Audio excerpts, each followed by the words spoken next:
En esta mañana el Señor me ha direccionado con un tema específico y es el tema de ayuno. El texto base es Lucas capítulo 5, versículo 33 al 39, y bajo la dirección del Espíritu me he permitido llamar esta enseñanza entendiendo el ayuno en el nuevo pacto. Ahora vamos a entrar a la iglesia.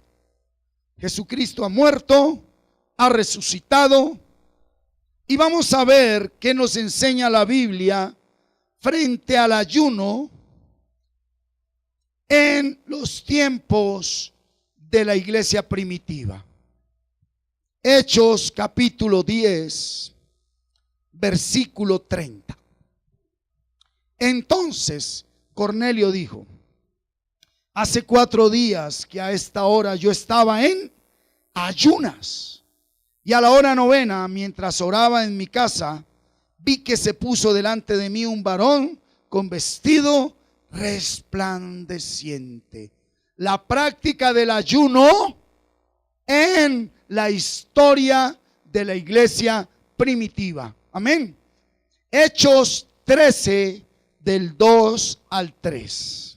Ministrando estos al Señor y ayunando, dijo el Espíritu Santo: apartadme a Bernabé y a Saulo para la obra a que los he llamado.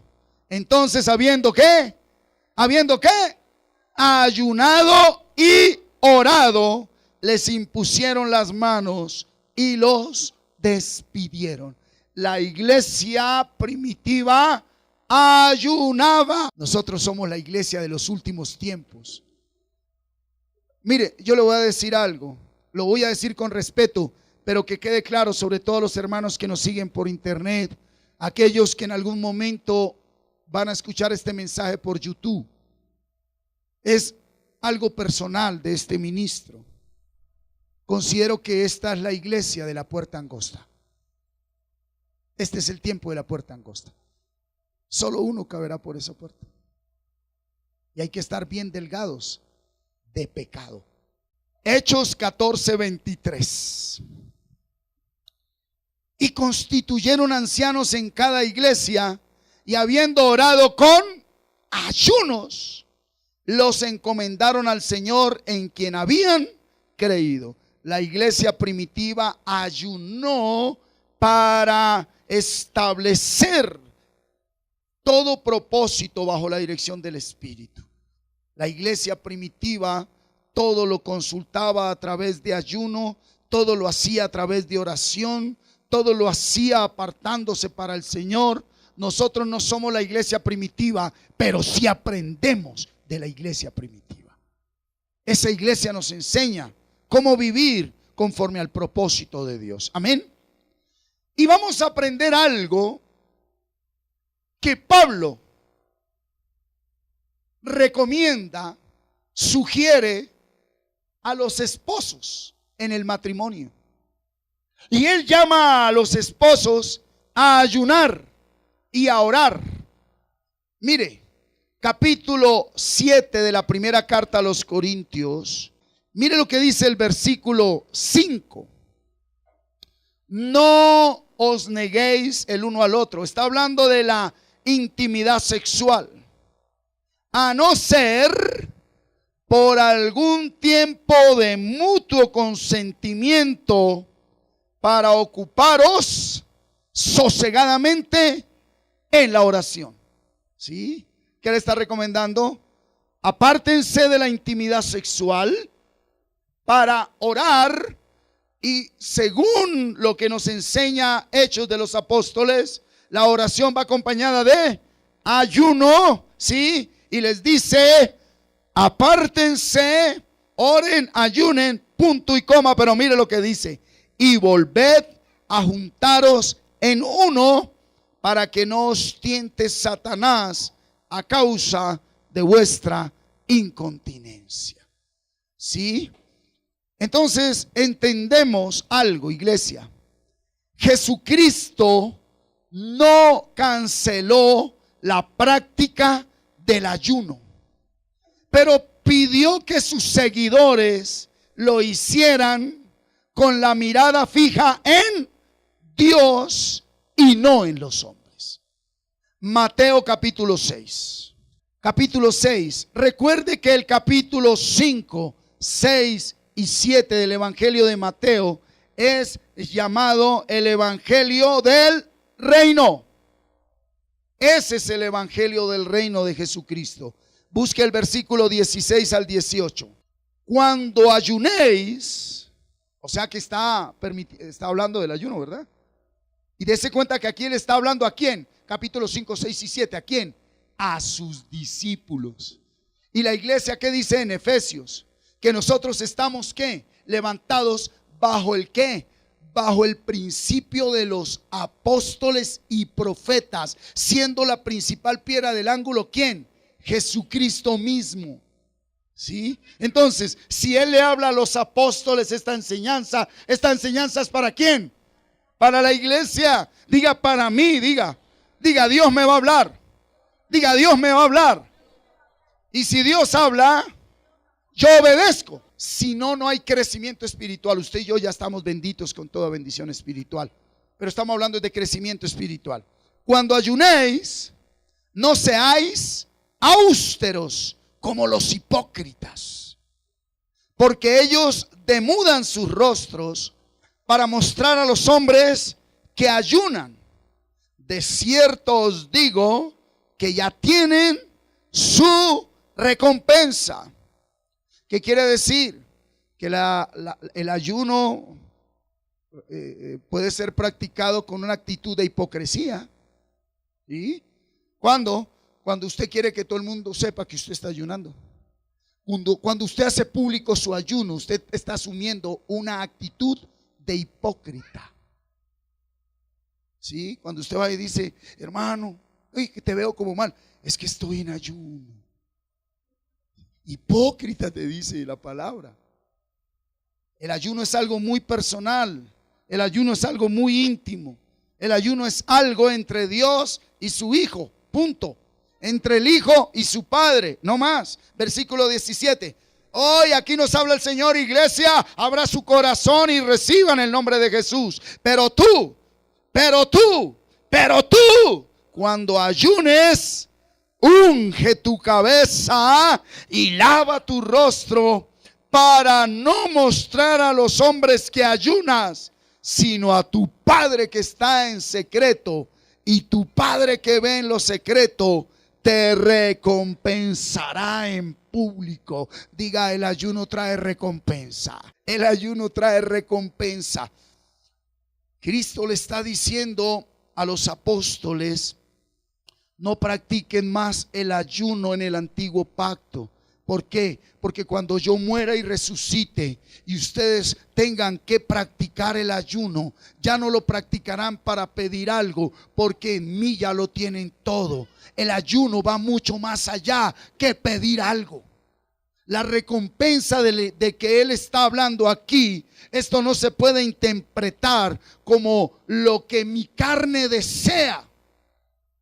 Yo voy a hablar con mucho respeto, pero permítanme ministrar desde el Espíritu que mora en mí a su espíritu, por la unción y el don ministerial que Dios me ha concedido. Escuche, recuerdo que en los tiempos pasados usted encontraba a alguien y mi esposo se fue. Ayune. No consigo trabajo. Ayune. Tengo problemas. Ayune. Se va a morir un familiar. Ayune. Por favor, que el Espíritu Santo le dé discernimiento a su vida. ¿Sí?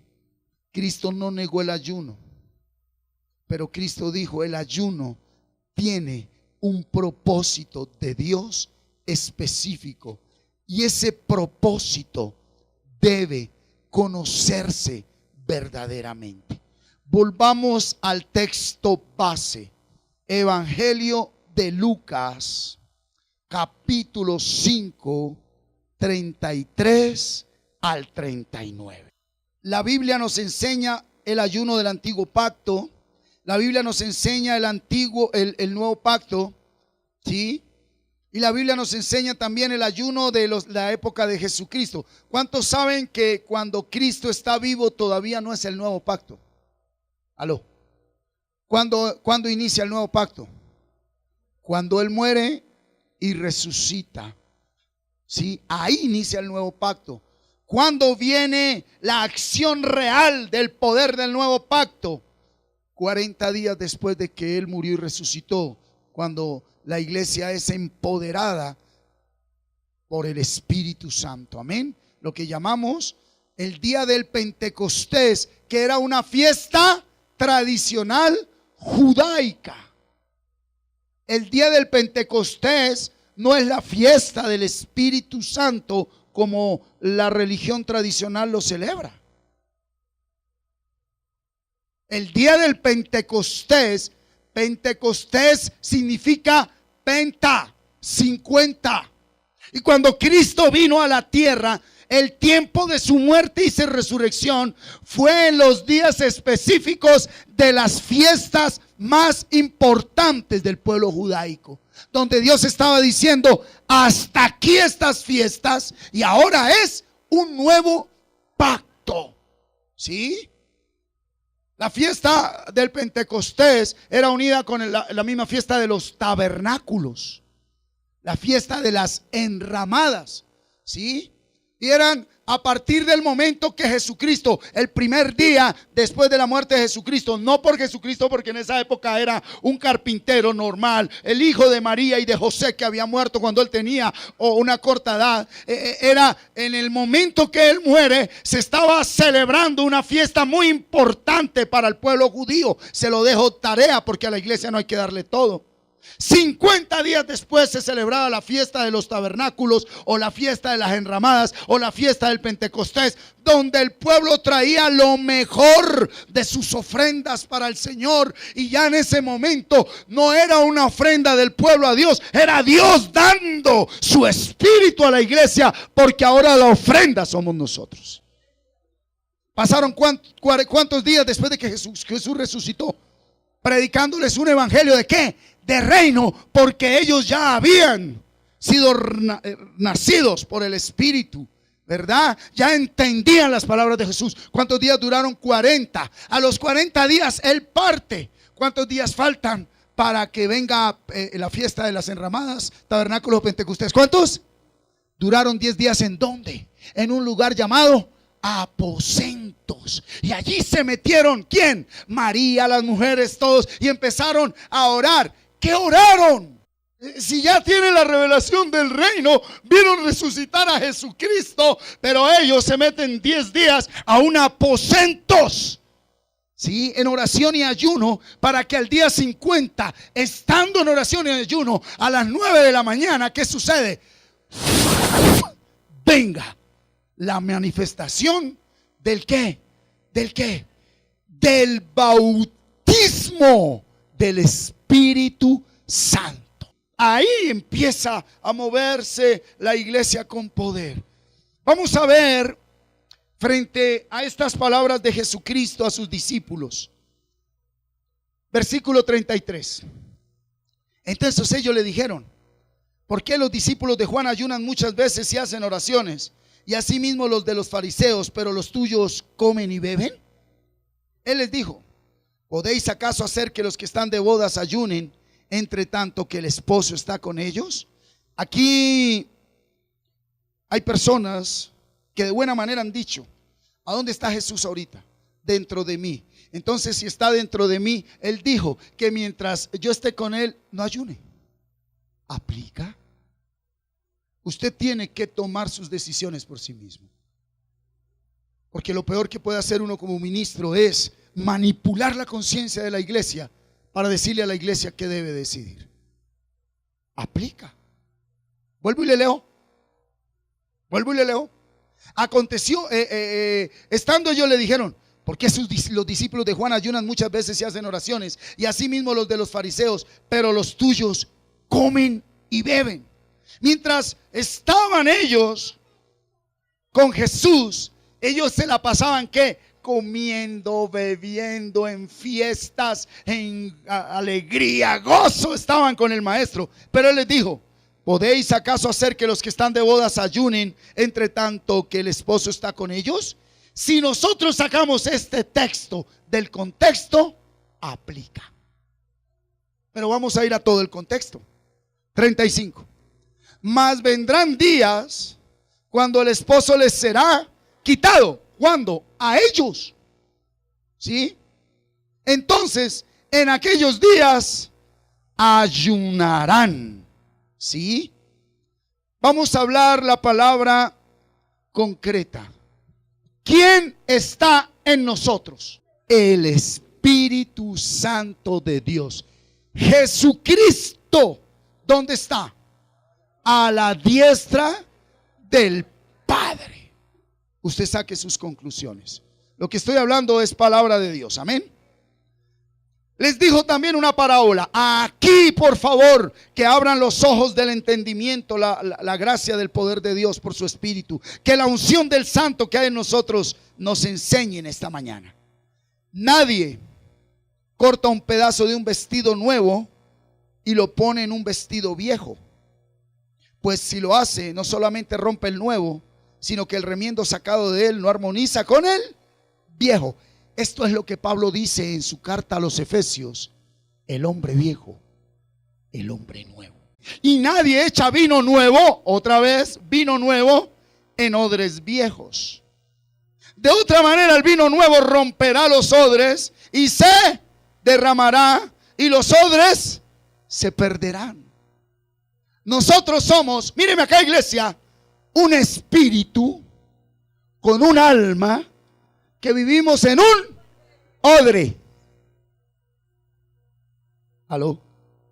En un recipiente material llamado cuerpo. Durante 3 años, la palabra, diga la palabra, he entendido que los limpió. ¿Aló? ¿Sí o no? Juan 15:3. Vosotros ya estáis limpios por la palabra que habéis oído, escuchado. ¿Qué es lo primero que quiere hacer el Señor con sus hijos? Limpiarnos. ¿Cómo lo hace? Por la palabra. Pero si usted coge una persona que viene por primera vez y lo pone a pedir, o coge el evangelio como televentas: venga que su hogar se va a restaurar, venga que el Señor le va a dar casa, carro, beca, venga que a usted le devuelven el puesto, venga que el marido vuelve, venga que la moza se va de su casa, venga que... Hombre, yo pregunto, ¿será que a Dios le queda grande hacer todo lo que acabo de nombrar? Pero esa no es la motivación del evangelio. Esto no es televentas. No convirtamos este santo evangelio en una vulgar venta de calle. Esto es santo. Esto es santo. Es la palabra de nuestro Dios. Y se le ha perdido el respeto y la religiosidad en una iglesia que está quedando atrás. La iglesia religiosa evangélica ha maltratado el santo evangelio. No dije católica, dije evangélica. Durante 3 años los apóstoles, ¿qué hicieron? Oyeron palabra. Ellos pecaron. El último día ya lo iban a entregar. ¿Y qué hizo Pedro? ¿Usted sabe cuál evangelio habla de las palabras concretas que pronunció Pedro? Lo maldijo, vociferó de Jesús. Le salió el hombre viejo, porque él era un hombre que había oído la palabra, la entendía, la creía, pero no había nacido de nuevo. Y no había sido lleno en el odre viejo con vino nuevo. Su odre viejo permanecía ahí. ¿Aló? Estamos acá, iglesia. Viene Jesús, está con ellos 3 años. Después de esos 3 años, Jesucristo muere y resucita, ¿sí? ¿Y ellos cómo estaban cuando Jesús murió y resucitó? Dice la palabra concretamente en el Evangelio de Juan capítulo 20. Dice que ellos estaban encerrados y con miedo. Hay mucho creyente que ha oído la palabra años y siguen encerrados en su pecado y siguen con miedos en la vida. Hay creyentes que han caminado y han pasado por una congregación y otra y se ufanan de decir: yo soy evangélico, y siguen encerrados, porque en lo secreto hoy el Espíritu Santo te dice cara a cara: tú y yo sabemos que tú no has vencido el pecado por el cual Jesucristo murió en la cruz. Estaban encerrados y viene Jesús y dice que lo primero que les dijo es: la paz sea con vosotros. Que es lo primero que trae alguien que toma en serio la palabra de Dios. Que es lo primero que trae paz. La paz que sobrepasa todo entendimiento viene cuando alguien toma en serio la palabra de Dios. Cuando usted no se queda con lo que el pastor Martín le dice cada 8 días. Alguien que se queda solo con lo que el pastor Martín dice cada 8 días. Hablo de Camino de Vida Plena.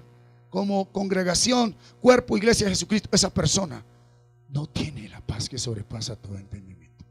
Pero alguien que tiene la palabra de Dios, la palabra de Dios, puede tener todos los problemas del mundo. Pero esa persona, ¿qué tiene? Paz. Y después de que les dijo: tengan paz, ¿qué les dijo? A quienes retenieren los pecados y a los que no les retuvieron, ¿sí?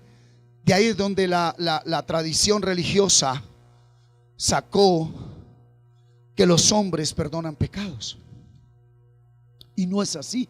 Iglesia, venga para acá. En ese momento, después de que les da esas palabras, Jesús, ¿qué dice? Y quiero ir allá, por favor, Juan, búscame Juan 21, 20:21. Mire lo que dice 20:21 del Evangelio de Juan. Entonces Jesús le dijo otra vez: paz a vosotros. Como me envió el Padre, así también yo os envío. Y habiendo dicho esto, sopló y les dijo. ¿Qué les dijo? Entonces el Espíritu Santo no vino en la fiesta de Pentecostés. ¿Estamos acá claros, iglesia? ¿Cuál es la primera manifestación de la presencia del Espíritu Santo en la vida de una persona? Para perdón de pecados. Porque Él dijo: cuando Él venga, Él les convencerá de pecado. Nosotros los ministros fallamos cuando yo quiero que mi Carlitos Chacón cambie, porque yo quiero. ¿Quién va a cambiar? A Carlitos, o a mí, o a mi hija, o a Isabela, o a mi hermano que viene hoy, o a mis pastores. ¿Quién los va a cambiar? El Espíritu Santo trae convicción de pecado, y la convicción del pecado hace que esa persona reflexione y diga: yo ya no quiero seguir en esta vida. Yo como ministro, yo como papá, yo como esposo, voy a perder el tiempo con mi palabrería, queriendo cambiar a la iglesia, a mis hijos, a mis hermanos, con mi buen deseo. Yo debo es predicar la palabra, llevar mi familia, llevar la iglesia a la palabra, y el Espíritu Santo trae convicción de pecado. Recibí el Espíritu Santo. Y dice la palabra que duró 40 días después de ese momento. ¿Están aquí? ¿Están de acuerdo? ¿Sí o no? Durante esos 40 días les habló una palabra de reino. ¿Sí? Una palabra de reino, una palabra sobrenatural, una palabra que solo entiende el que ha sido limpiado por la palabra. Pero luego vienen 40 días y Él se va, y quedan 10 días donde ellos se encierran a orar. ¿Qué? ¿A orar qué? La palabra de Dios fue muy clara. Y en esto hay 2 doctrinas muy fuertes en este día. Que el Espíritu Santo te muestre. Pero yo te voy a decir cómo es que el Espíritu Santo muestra: con la vida de cada uno. Hay una doctrina muy fuerte que dice que basta con decir: Señor, yo te confieso que soy un pecador, perdóname, y que usted ya es perdonado. Y hay otra que dice que usted debe confesar bajo la comunión íntima con Dios en su espíritu toda tu iniquidad, rebelión y pecado. ¿Cuál es la que usted sigue? Que ambas están en la palabra. Hoy, gracias a la madurez que Dios me ha dado, no te voy a decir es esta o es esta. Por ahí decían que para discernir ayunaban.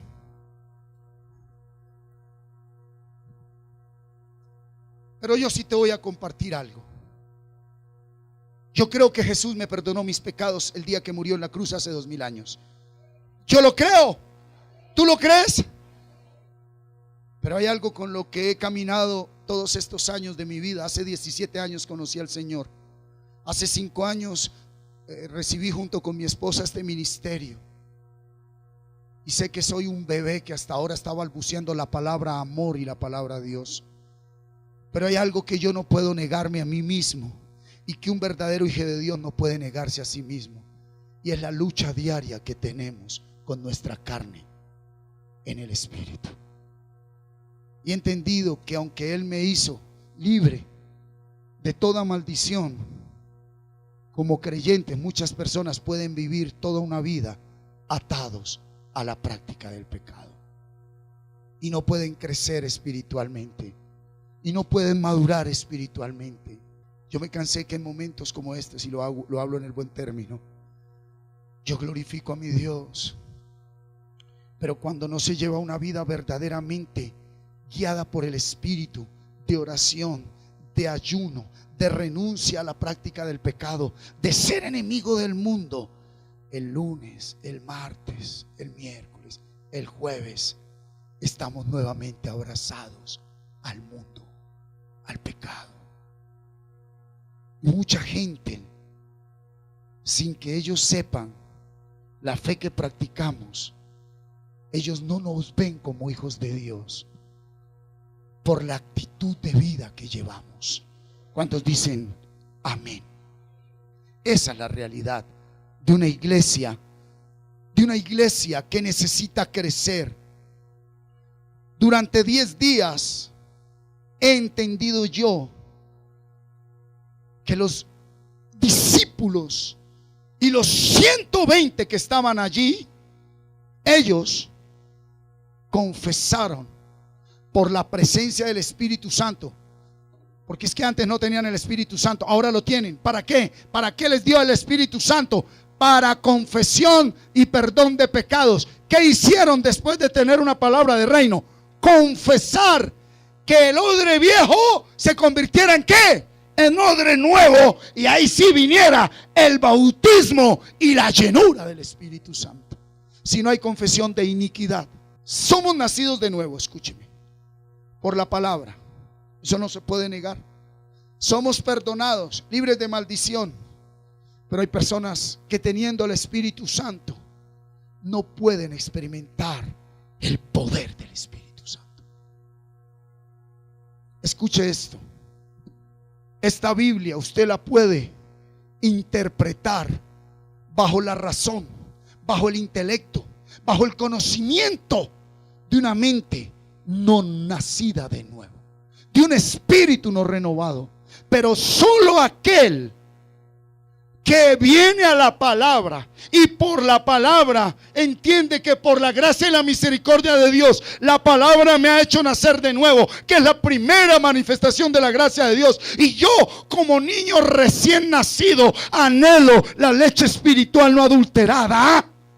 Empiezo a caminar en la dirección del Espíritu para que esa palabra me limpie, me haga puro, me haga igual a la naturaleza del que es eterno, santo y poderoso por los siglos de los siglos.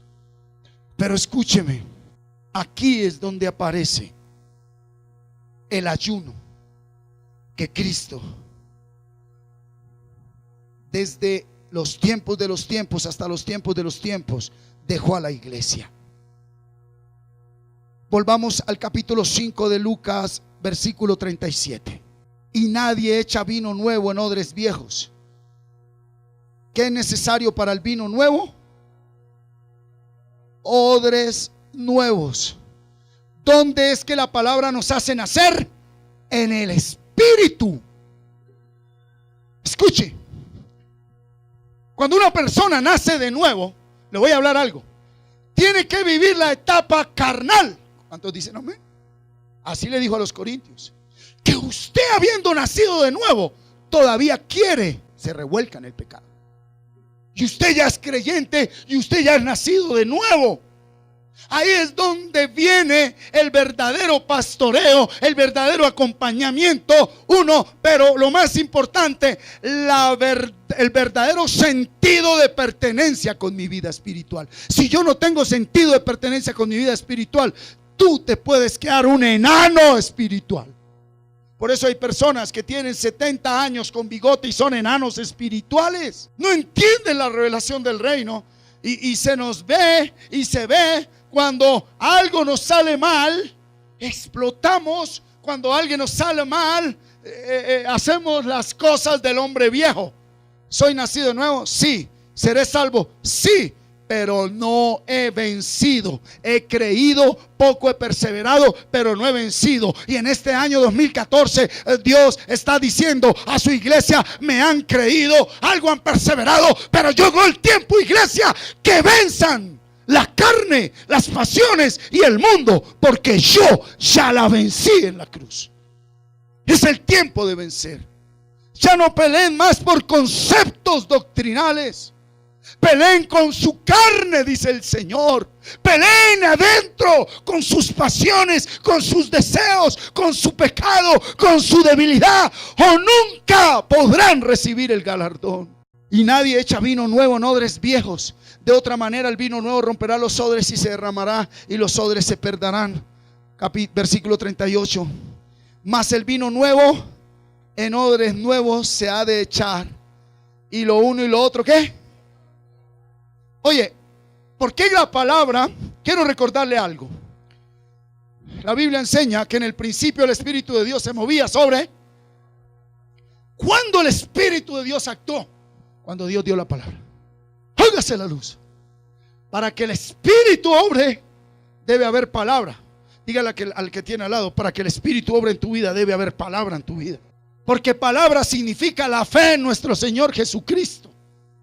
Y si yo no tengo palabra dentro de mí, sino tradiciones, rituales, creencias, si yo lo que tengo es algo transmitido por mis antepasados, y no tengo una relación personal con Jesucristo, y la iglesia no es educada en una relación personal con Jesucristo, entonces, después de esos servicios, ¿cuántos saben que donde se proclama el nombre de Jesucristo, allí Él está en medio de ellos? Que allí está el poder del Espíritu Santo. Porque usted posiblemente ha venido muchos servicios, ha estado en congresos, ha estado en encuentros, ha estado en eventos donde tú has ido con el deseo, con la pasión, con todo el anhelo de vivir una nueva vida, y tú recibes esa palabra como la que te está dando el Señor, y tú la guardas, pero a los 3 días vuelves a vivir lo mismo.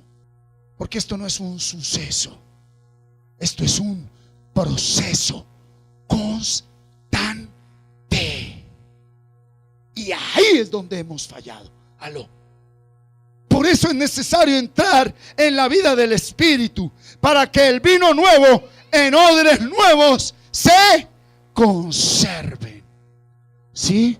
Pablo exhortaba a la iglesia en Efesios capítulo 4 diciendo: no contristéis al Espíritu de Dios. No lo contristéis. Porque cuando tú eres nacido de nuevo y vas a resolver tus problemas y vas a resolver tus conflictos con groserías, con mentiras, con ilícitos, con violencia, el Espíritu Santo se contrista.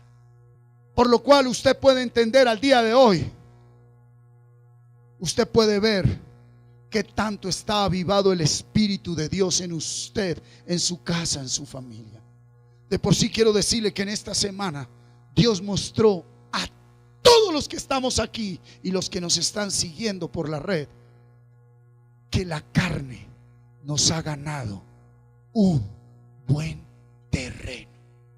Y eso no significa dejar de ser hijos de Dios, ni significa ser malditos. Significa que si no actuamos nosotros por lo que Cristo ya hizo, aló, no es por obras, aló, pero somos hechura suya, creados en Cristo Jesús para buenas obras, las cuales Dios preparó de antemano para que anduviésemos en ellas.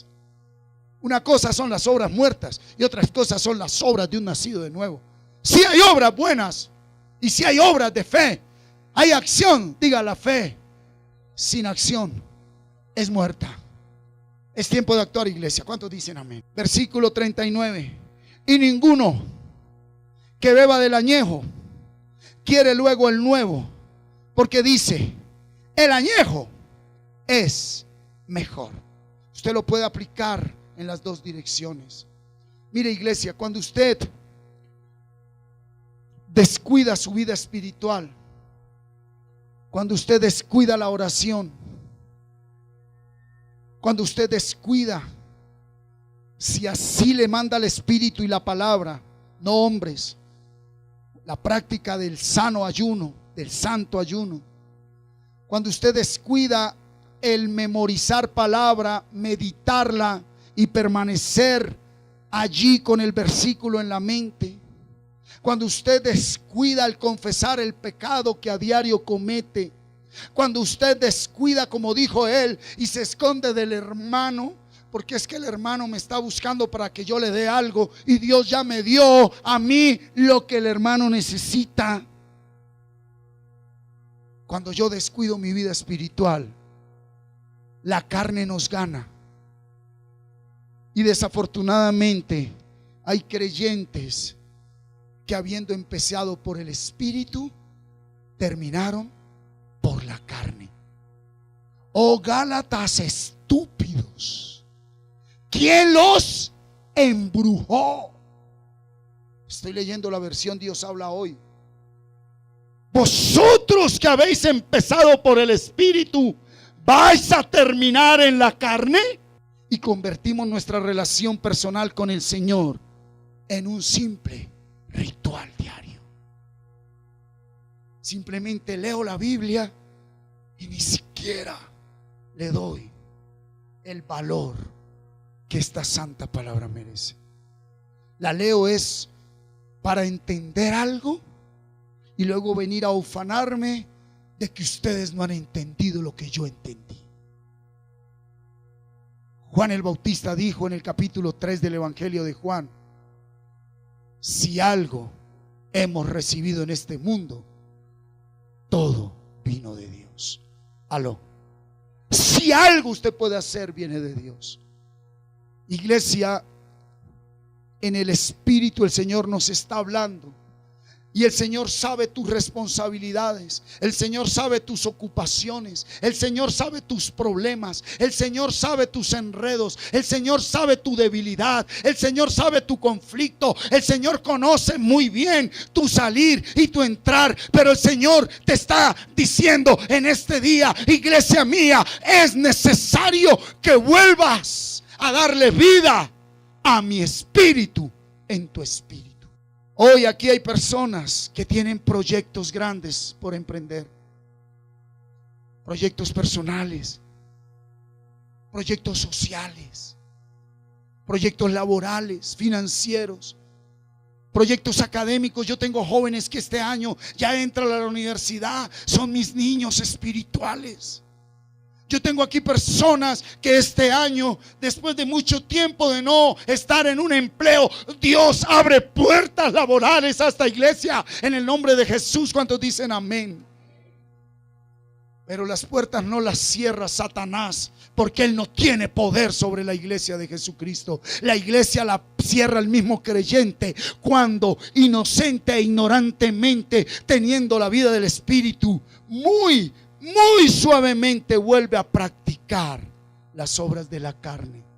Y cuando tú practicas la carne y te saboreas en la carne y te gusta la carne y piensas en la carne, siendo hijo de Dios, la palabra se cumple. Te conviertes en enemigo de Dios. No porque Dios sea tu enemigo, sino porque Jesús dijo: por sus frutos le conoceréis. Y la iglesia de Jesucristo está llamada a glorificar al Padre. ¿Cómo? Por el fruto. ¿Cuál es el fruto, iglesia? Gálatas 5, 22, 23. Amor, gozo, paz, paciencia, benignidad, bondad, fe, mansedumbre y templanza. Contra tales cosas no hay ley. Entonces, pueda que tú ahorita digas: yo no necesito ayunar, a mí los negocios me están yendo muy bien, a mí todo me sale muy bien. Pero yo le voy a preguntar algo al esposo. Solo hay una persona en mi vida que puede decir si yo vivo la vida del Espíritu, y no es la iglesia, es mi esposa. Hoy siento una unción muy grande en este lugar. Lo sé, para la gloria de mi Señor Jesucristo.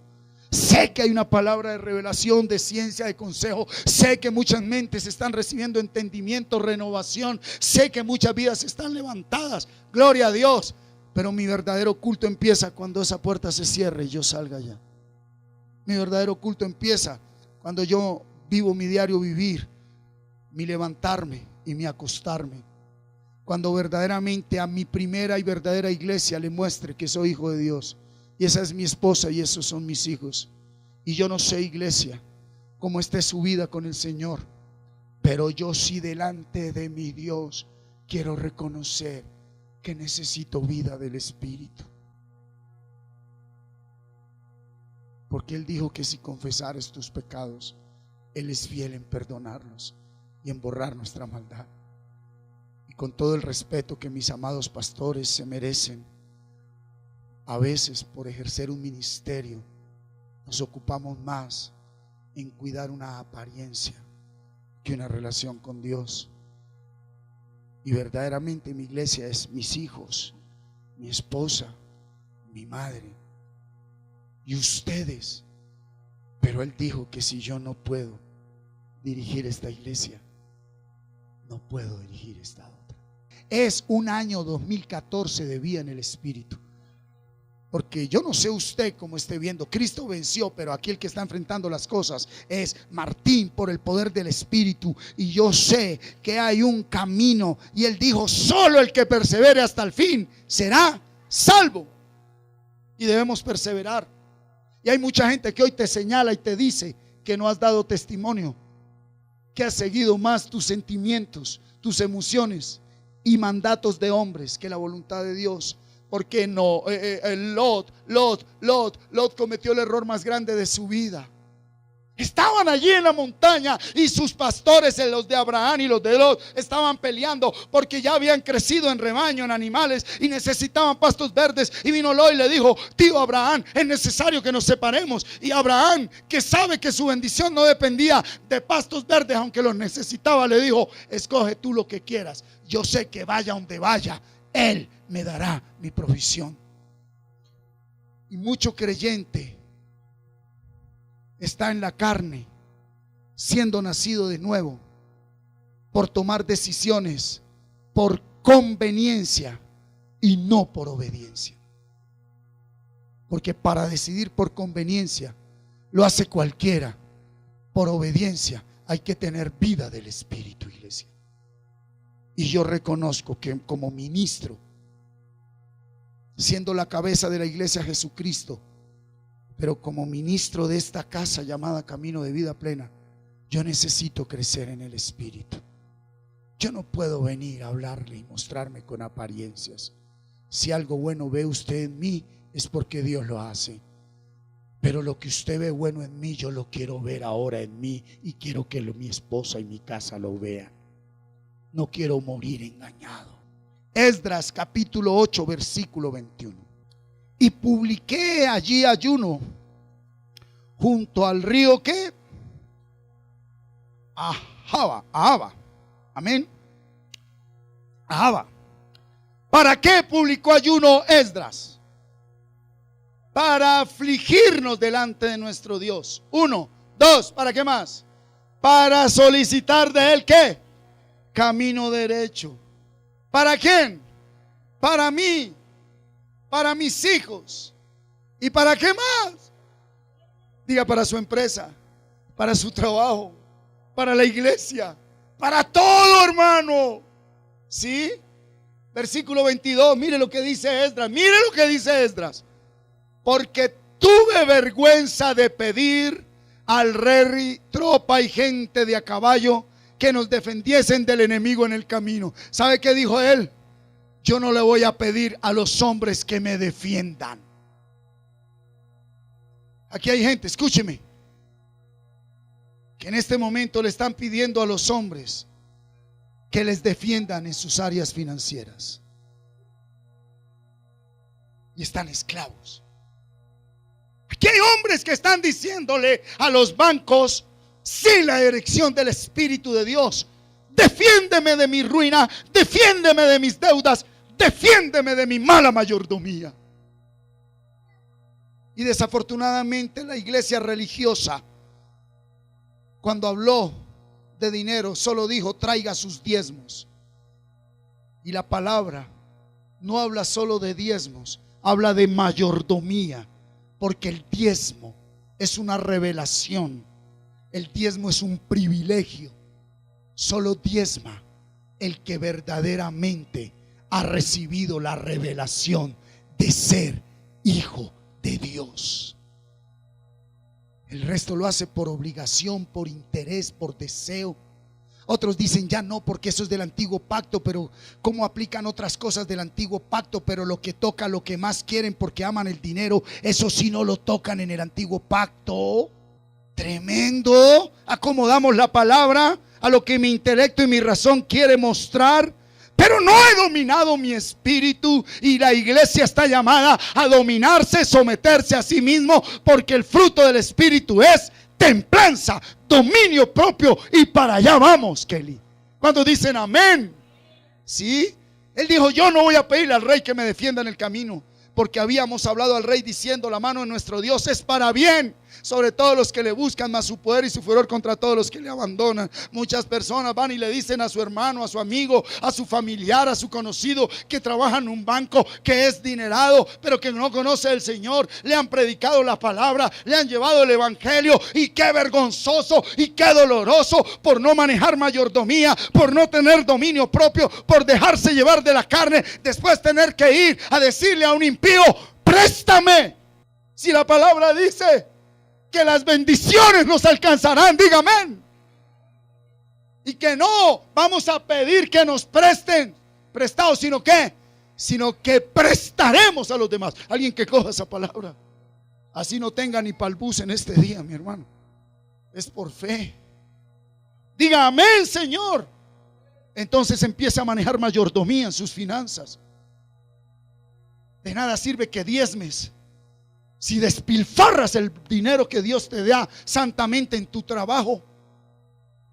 Tú debes cumplir con los mandatos financieros de la palabra: diezmar, ofrendar, primicias y sembrar. Pero eso es parte de la mayordomía del reino. Yo debo tener mayordomía en mis finanzas, porque aun hasta los interiores que llevo puestos me los dio mi Padre Dios. Versículo 23, después dice: oiga, ¿cómo le voy a decir al rey que me defienda si yo le dije que tenía un Dios poderoso?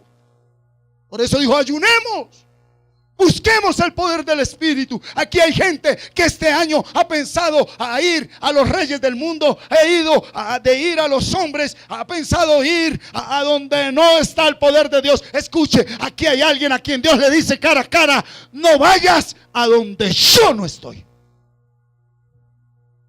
No me busques donde yo no estoy. Le está hablando el Señor a alguien en este día. No me busques donde yo no estoy. Cuando Isaac pasó un problema difícil, al igual que su papá Abraham, ellos dijeron: Señor, vamos a volver a Egipto. Y Dios dijo: no vuelvas atrás. Y usted, siendo hijo de Dios, puede volver atrás por decisiones que toma. No tome esas decisiones hasta que no busque la presencia de Dios. Y la iglesia, comunidad cristiana, camino de vida plena, declara en el nombre de Cristo Jesús que somos convocados a ayuno para pedir dirección de parte de nuestro Padre, para tomar decisiones conforme a su voluntad. Los jóvenes sabrán qué carrera estudiar. El empresario sabrá dónde invertir. Usted no puede hacer empresa con la frase de Satanás, es que eso da plata. Usted hace empresa con la frase de Jesucristo del reino, aunque no dé plata, te da mi presencia. Haz la voluntad de Dios. Y nos cuesta hacer la voluntad de Dios. Ahora en la universidad es difícil, en una época como la que se está avecinando. Háblese públicamente porque ya es público, donde la cabeza de la tradición religiosa ha dicho que el infierno no existe, donde la cabeza de la tradición religiosa ha dicho que Adán y Eva solo son una fábula, donde la cabeza de la tradición religiosa se está mostrando.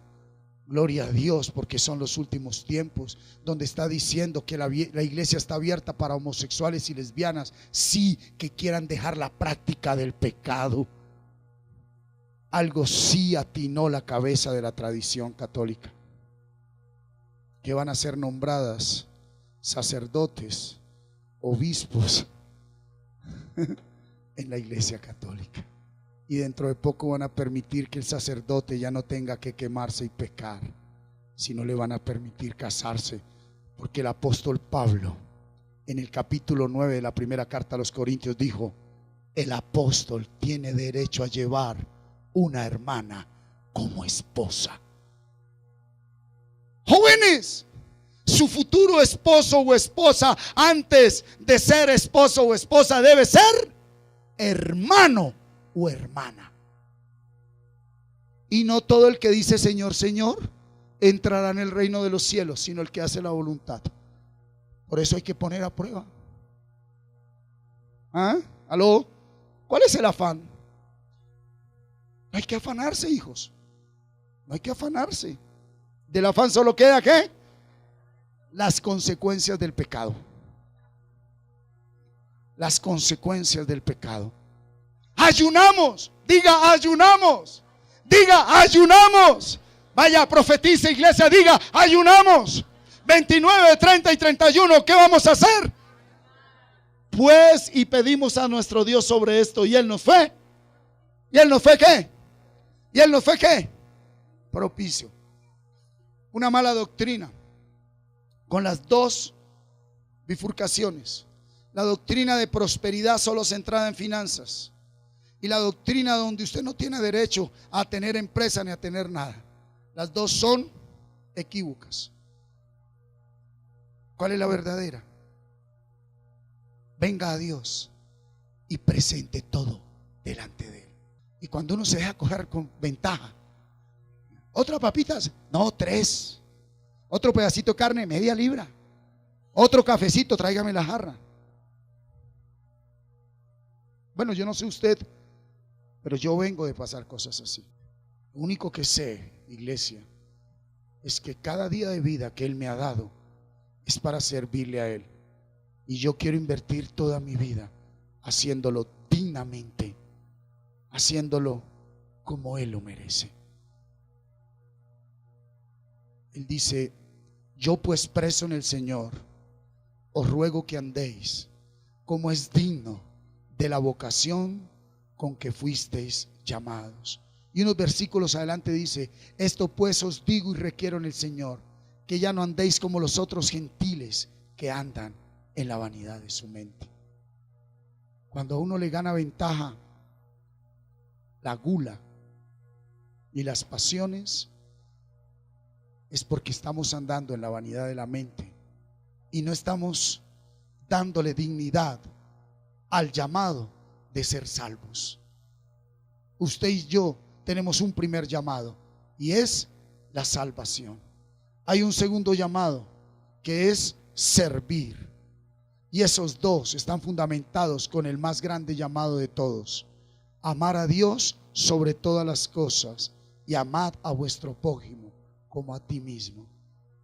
Y cuando yo, sentado a una mesa por la ansiedad de comer, prefiero meterme 3 panes a pesar de que mi hermano no se ha comido ni uno, yo no puedo amar a mi prójimo. Es necesario que el tiempo del Espíritu llegue. Es necesario que usted tome decisiones en el Espíritu. Terminemos con primera carta a los Corintios, capítulo 9. Ayunamos pues y pedimos a nuestro Dios sobre esto, y Él nos fue propicio. Amén. Primera de Corintios 9, 24 al 27. ¿No sabéis que los que corren en el estadio, todos a la verdad corren, pero uno solo se lleva el premio? Corred de tal manera que lo obtengáis. No basta creer, hay que creer de tal manera que obtengamos el galardón. Porque los demonios también creen y tiemblan. Todo aquel que lucha, de todo se abstiene. Ellos a la verdad para recibir una corona corruptible, pero nosotros una ¿qué? Incorruptible. Así que yo de esta manera corro, no como a la aventura. De esta manera peleo, no como quien golpea al aire, sino que golpeo mi cuerpo y lo pongo en servidumbre, no sea que habiendo sido heraldo para otros, yo mismo venga a ser eliminado. Pablo dijo: lo más importante no es los milagros que he hecho. Pablo dijo: lo más importante no fue todas las iglesias que yo fundé. Pablo no dice: lo más importante es mi nombre de apóstol. Pablo dice: lo más importante no es mi dinero, lo más importante no es nada. ¿Qué dice Pablo? Lo más importante es alcanzar el galardón. Y él dice que ese galardón demanda un duro trato al cuerpo. Y aquí es donde el Espíritu Santo ministra a la iglesia. La iglesia hoy en día, por los falsos maestros y profetas que se metieron, y por una congregación que no discierne, hoy encontramos desafortunadamente una iglesia llamada a ser rey viviendo como esclavo, porque escuchan más la voz de la carne que la del Espíritu. Por eso él dijo: la fe no es para todos. Y este es el momento donde muchos en la iglesia dicen: Señor, iglesia, no busquemos más a los hombres, busquemos a aquel que verdaderamente murió por nosotros. Y lo voy a decir en el nombre de Cristo Jesús, como respuesta a este ayuno. Esta iglesia crecerá, no dije multiplicará. Si Dios quiere multiplicarla, amén, Señor, amén. Pero creceremos. Crecer es tener madurez. Y quiero concluir este mensaje compartiéndole qué es crecer. El ayuno en el nuevo pacto tiene que ver con el crecimiento espiritual, que yo mengüe para que Él crezca. Crecer espiritualmente es vivir la palabra de Dios, es obrar de una manera diferente a como siempre actué en situaciones específicas. Si siempre que algo de mi esposa me molestó, yo tengo que ahora dejar de refunfuñar cuando ella actúe igual. Si no, no he crecido espiritualmente, porque en lo poco se ve lo mucho. Si cuando algo me sale mal, yo tengo que empezar a actuar diferentemente. Si al llegar al banco te dicen: haz una hora de fila, por el título y por tu posición y por tu dinero, no vamos a buscar ser los primeros, porque es Dios quien te está diciendo: haz la fila porque voy a hablar contigo. Crecer espiritualmente es darle tiempo a Dios para que Él haga lo que Él quiera en mí, no lo que yo le demando. Escuche esto. Crecer espiritualmente es ocuparme más del prójimo que de mí mismo. Eso quiere decir, alguien que ha crecido espiritualmente es alguien que toma en serio su llamado ministerial, sobre todo en la casa. Es el tiempo donde Dios está diciendo: Armando, crezcan espiritualmente. Crezcan, Irlenita, crezcan. Dejen de hablar de mí. Sí, prediquen mi evangelio, pero vívanlo verdaderamente. Y aquí usted y yo hemos fallado al Señor y a nosotros mismos. Crecer espiritualmente es entender que por difícil que sea la realidad a enfrentar, Dios tiene el control de todas las cosas, y estas todas me ayudan para bien. ¿Cuántos dicen amén? Sacerdotes, si no traemos a nuestra esposa e hijos a la presencia de Dios, nada podemos hacer. ¿De qué sirve un balón de fútbol en tus pies? ¿Qué haces con un balón de fútbol, hijito? Dime. Jugar. Edwin, ¿usted qué hace con un balón de fútbol? Jugar. Señor Barbosa, ¿usted qué haría con un balón de fútbol? Darle patadas, eso está mejor. Santiago Luque, ¿qué haces con un balón de fútbol? Un balón de fútbol en nuestros pies sirve para jugar, para patear. Pero un balón de fútbol en los pies de Lionel Messi, ¿para qué sirve? Para que el mundo entero esté ahí mirándole a ver cómo va a ser ese golazo, ¿verdad? Para hacer euros en cantidad. Iglesia, escúcheme. Ese problema que tienes en tu vida, en tus manos no sirve. Pero si los pones en las manos de Jesús, tu problema se transforma en bendición, hija de Dios. Tu hogar en tus manos se destruye. Tu empresa en tus manos se destruye por más hábil que sea. Tus proyectos en tus manos se destruyen por más fuerte y astuto que seas. Tu futuro, Johnny, se vendrá abajo con todos los talentos y dones que tienes, hijo de Dios. Pero tu vida en las manos de Jesús, yo quiero estar ahí para ver la gloria de Dios en tu vida, hijo. Aló. ¿Cuántos hemos tomado decisiones en esta vida que afectaron a nuestros hijos, que afectaron a nuestro entorno, que afectaron a nuestra familia, que afectaron a nuestro municipio? ¿Cuánto problema hay en nuestro país? Porque muchos gobernantes han tomado decisiones en la carne, y hoy este país está en un problema grave. ¿Por qué? Porque se está perdiendo la figura autoridad. A nosotros como iglesia solo nos compete, independiente de nuestro color político, orar por Santos, nuestro presidente, orar por Petro, el alcalde de Bogotá.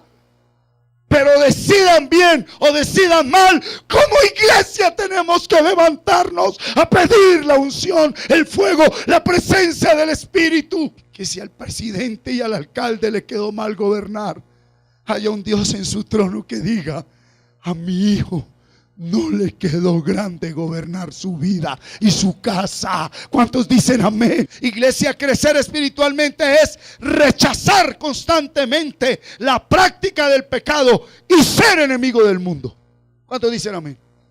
Yo rechazo la práctica del pecado. Nosotros somos enemigos del mundo. Diga: soy enemigo del mundo. Estoy en el mundo, pero no soy de él.